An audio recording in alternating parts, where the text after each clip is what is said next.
Sa iba pang balita, pinangunahan ng ilang miyembro ng gabinete ang kauna-unahang pagtitipon ng koalisyong nagsusulong ng reforma sa pamahalaan sa lalawigan ng Cavite. Iginiit nila ang mga hakbang na isinusulong ng gobyerno para patatagin ang ekonomiya at pangalagaan ang kapakanan ng taong bayan.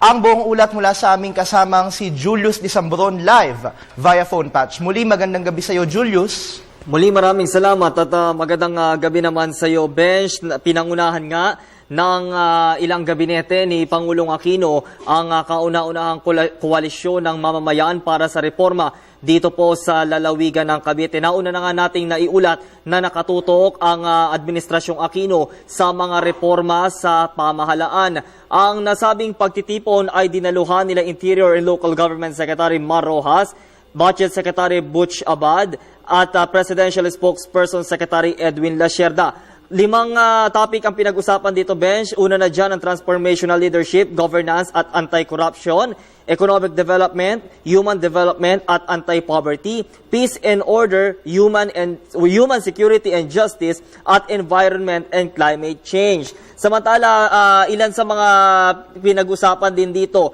itong pagtataguyod ng pamahalaan na ipaglaban ang mga reforma tungo sa ikauunlad ng ekonomiya ng Pilipinas. Dapat lamang na isulong ang mga reformang ito ayon kay Secretary Rojas upang sa susunod pang mga taon ay lalo pang umunlad ang ating bansa. Naniniwala naman ang koalisyon na kapag magtagumpay ang mga reformang ito at mapanatili, tayong mamamayan din ang magiging kabalikat ng pamahalaan sa pamamagitan ng pagtitimbang, pagtulong at pagmumungkahi sa progresibong polisiya at programa. Hinggil naman sa usapin ng peace and order, tiniyak naman ni Secretary Mar Rojas na itong mga pulis na sangkot sa ilang mga krimen o ilang mga iligal na gawain ay wala silang kikilingan at tiniyak nila ang patas na justice system, lalo na sa paglilitis o pag-tackle ng mga issue laban sa mga nasabing uniformadong opisyal.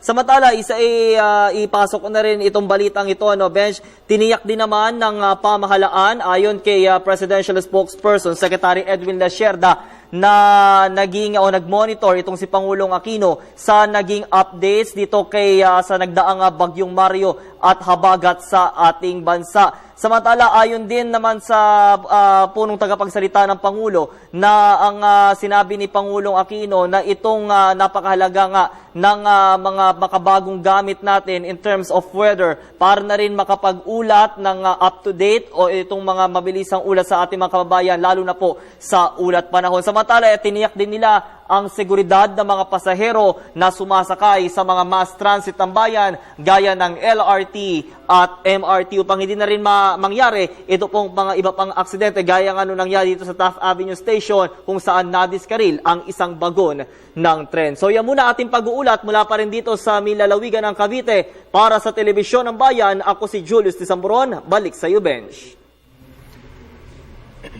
Maraming salamat sa iyo, Julius Disambron.